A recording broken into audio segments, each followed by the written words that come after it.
Hi guys, good afternoon to everyone. Now is July 30, 2024. As you can see guys, andito na naman ako sa room ng ini-installa namin na solar energy system sa buong bahay namin.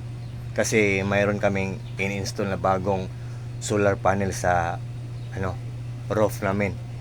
Instead of 5, 6 na ngayon. Dinagdagan namin. So guys, i-remind ko sa inyo ito ay isang toroidal solar inverter. Yan. 3,000 watts guys.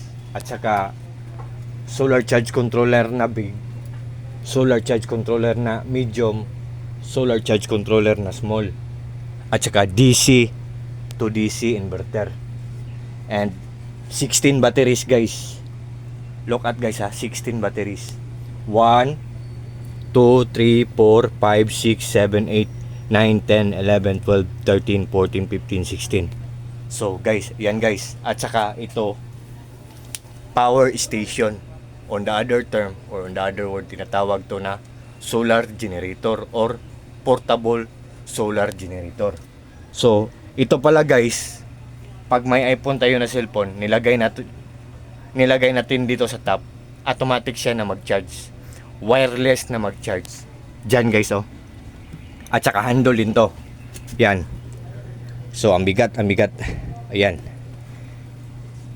Guys, ito ang setup namin lahat.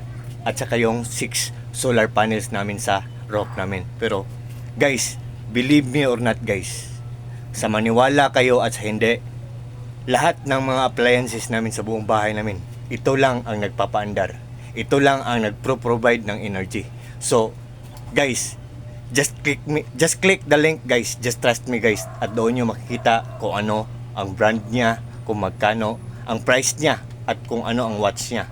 Without further ado guys, just click the link guys, just trust me, kasi hindi kayo mai-scam nito, kasi proven and tested na to guys. Ginagamit na namin, at pag ginagamit na namin, so hindi na kayo magda-doubt na mag-invest nito. And all I can say guys, very lucrative talaga to siya guys. Kapaki-pakinabang talaga to. And pag nag-invest kayo nito sa link ko, talagang hindi kayo maghihinayang, kasi walang masasayang. Kasi good talaga ang quality. Makasave na tayo sa pagbayad ng kuryente. Durable pa at affordable pa. And to cut the long story short guys, mag-solar na tayo. Believe me or not, just believe me guys, mag-solar na tayo guys, kasi kapaki-pakinabang talaga to. And look at guys yan. And I think for this time guys, hanggang dito muna lang tayo. At sa lahat ng mga friends ko, sa lahat ng mga followers din ko, thank you so much, and take care always, and also always pray. God the Father, and God the Son, Lord Jesus Christ, and the Holy Spirit, and also Mama Virgin Mary, I love you very much and thank you so much. That's all. Good afternoon.